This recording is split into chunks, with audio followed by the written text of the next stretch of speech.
Happy New Year and happy 2018, my fellow spiritual wanderers. We have a very special event at the beginning of this year, a supermoon, which is a full moon that is the closest to us as it can be. And interestingly, if we are to make a parallel with tarot, number 18 also corresponds to the moon card.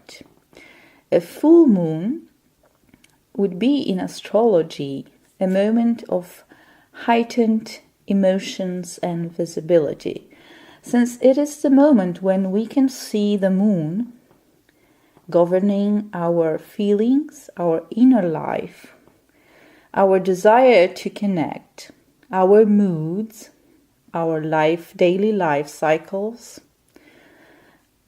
themes of parenthood, maternity, femininity, intuition. So with the full moon, all this is perfectly visible and enhanced. The sun is right in front of the moon in the sign of Capricorn. So we do have here the opposition, since the full moon is actually in opposition in astrology as an aspect. We have an opposition happening on one of the cardinal axes. We have 4 cardinal signs forming a grand cross. The signs of Capricorn, Aries, Cancer and Libra. So this moon for us that opens 2018 is not only going to explain or describe the events happening around this time, or as it happens with moon cycles, the events spanning over the next full moon, which means that the cycle of the moon until it becomes new and then full again. We usually experiment the energy of a new or full moon until the next cycle happens. But since it happens just around the beginning of the year, we can say that it should offer us a theme of the entire year. It should describe the entire year. It becomes like a map for the whole year ahead, and the important points surrounding this moon and the full moon itself are most likely to be a guiding map for the year, and when transited, they will probably coincide with important events happening ahead. And obviously, since we have such an enlightened new year, in the sense of bringing so much light into the darkness of the moon for us, it is very likely to have that we have ahead of us a year full of important events surrounding the theme of illumination, of exposure, clarity, but also enhancement. If we consider that the energy of the full moon always coincides with the point when we are actually blinded in our emotions and feelings. That's why around the full moon we experience, we perceive things, especially when it comes to relationships. And I'm going to explain why relationships. We perceive things in an exaggerated way. Interestingly, though, this exaggerated state of mind offers us, as painful as it can be, or even shocking, because many truths about relationships that are not really hard to see. They are not really easy to see or to to embrace, to integrate, to accept, often happen during a full moon. Why relationships? Because in astrology, a very important axis for seeing the other and the dance of a relationship is often described by the seesaw of the opposition. In opposition, we can see the other on the other side. We can see the other in front of us from a distance with a form of special clarity that comes from an enhancement of perception.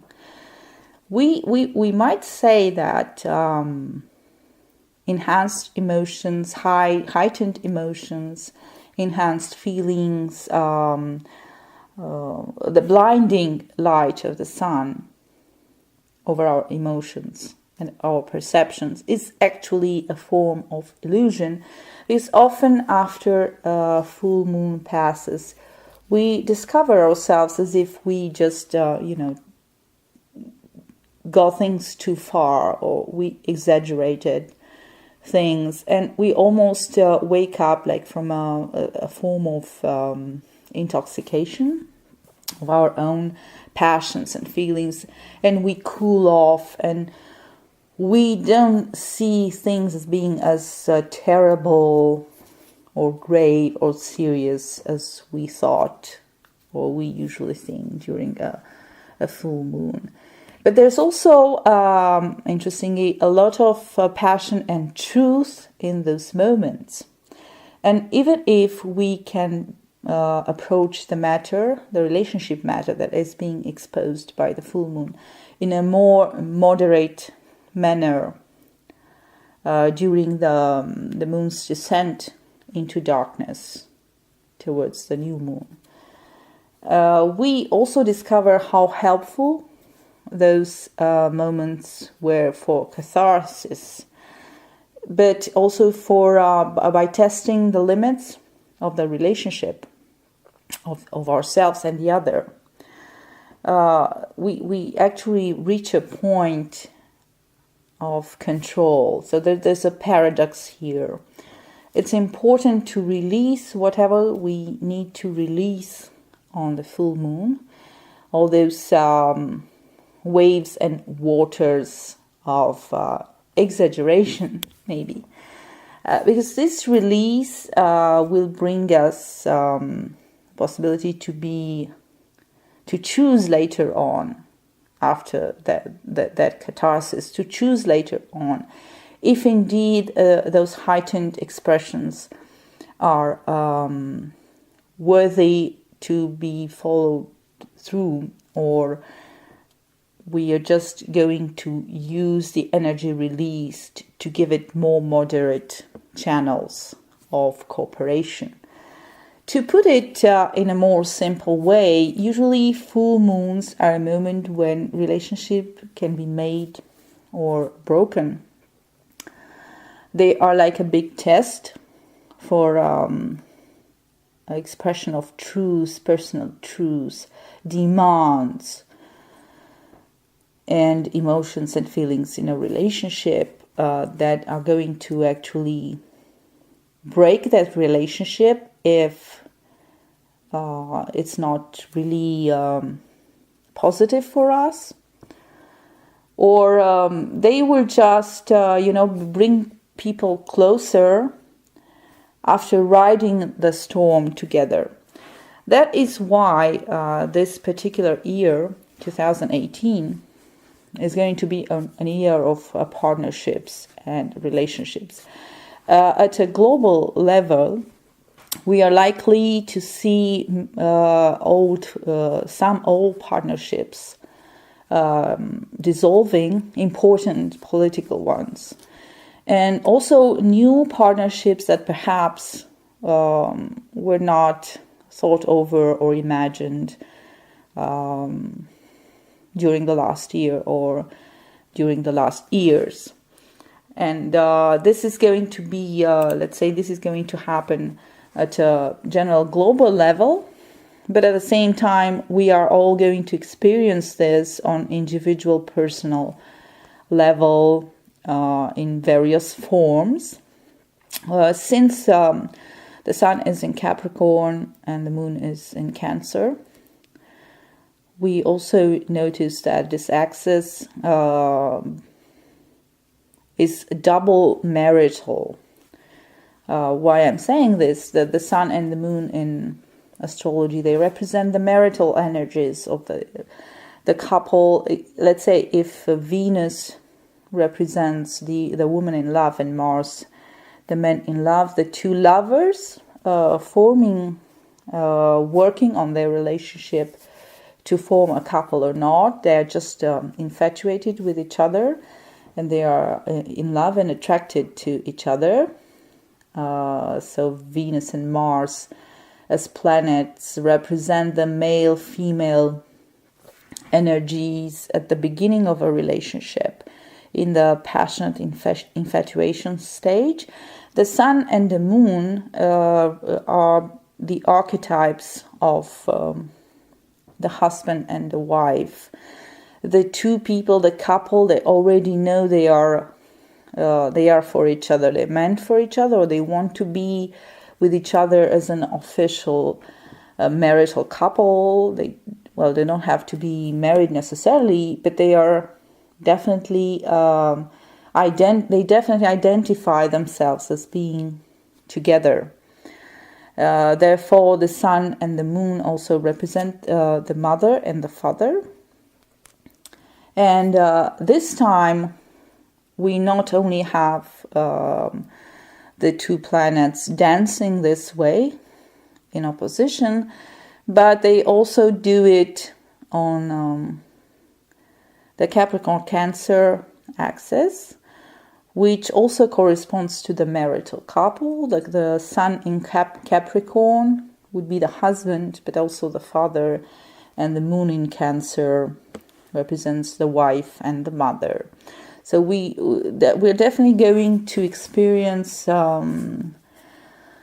important changes when it comes to redefining and understanding marriage. Also, very important changes and regulations when it comes to the family, to children.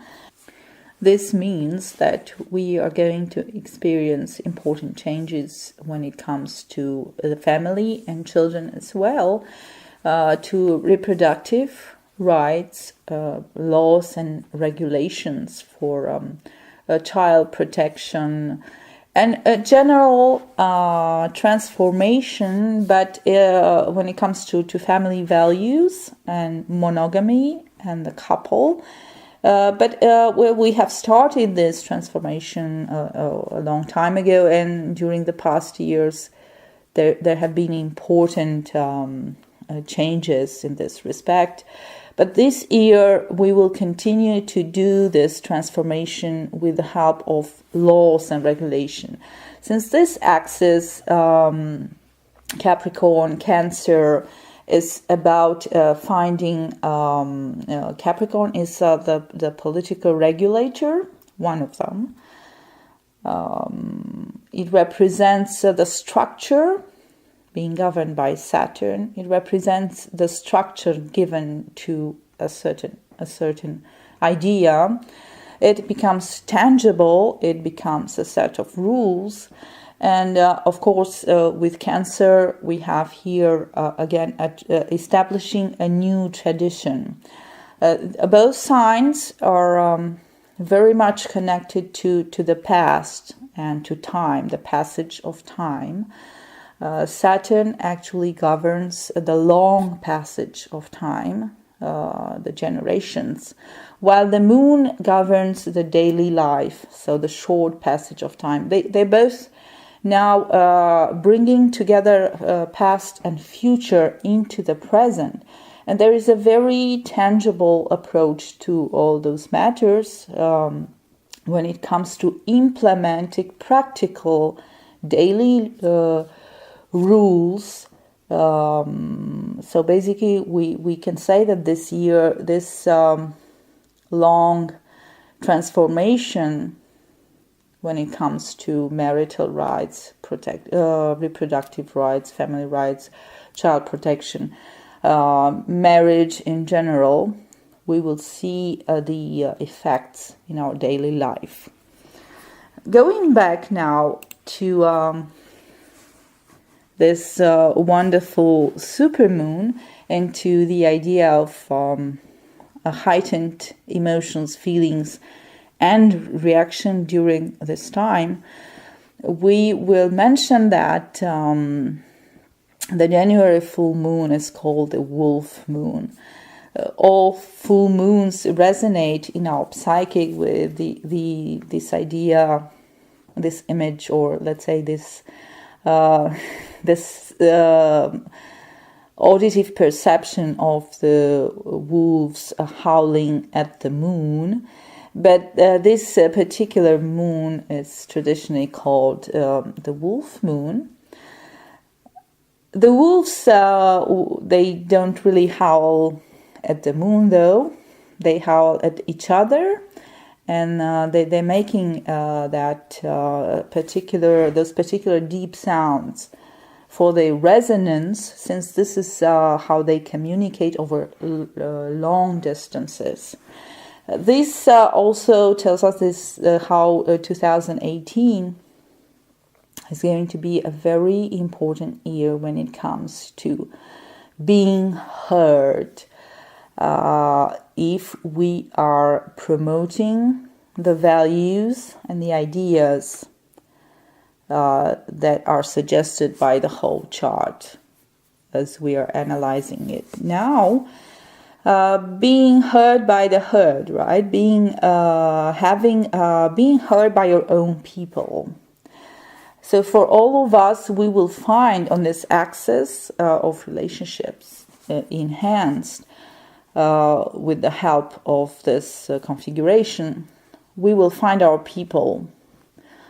People will tend to pack, to form packs, to form groups. This, of course, may also have some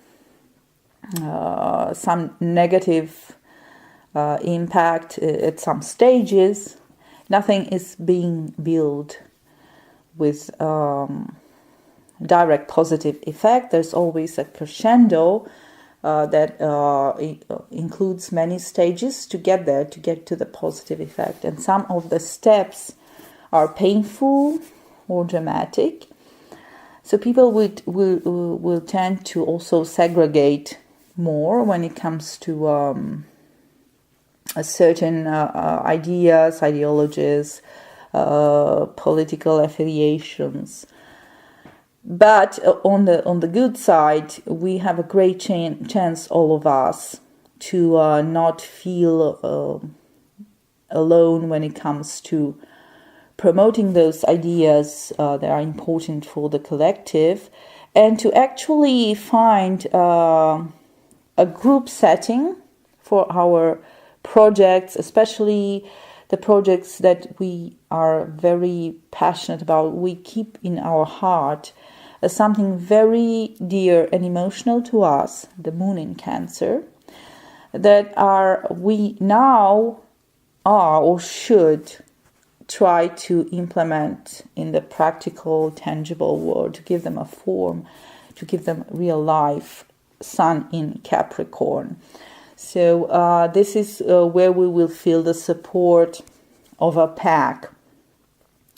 And on the other hand, we also have to remember that this is going to be the Chinese year of the Earth dog. So we have a double connotation of the canine symbol here. We not only have the wolf, but we also have the dog, and it's an Earth dog. And we have a Capricorn sun sitting in this full moon configuration, the supermoon configuration. The Chinese dog of Earth is going to bring an energy of again of forming groups and packs, of fighting for the underdog with our fellow fighters believing in the same ideal. It's going to be a year of sacrifice as well for certain ideas that belong to the pack. We have to remember that the wolves and the dogs are just like humans, a model of social, of collective, when it comes to the individual putting its shoulder and fighting and barking and howling for something that is instinctively felt as being of high emotional importance for the family and for the pack. And both wolves and dogs are a model when it comes to the individual living for the family, for the group. And this also will include sacrifices, but a sense of devotion and reward from devotion as well. This is where we will feel rewarded and for our loyalty. And this is when we will also feel punished for the opposite this year, this time.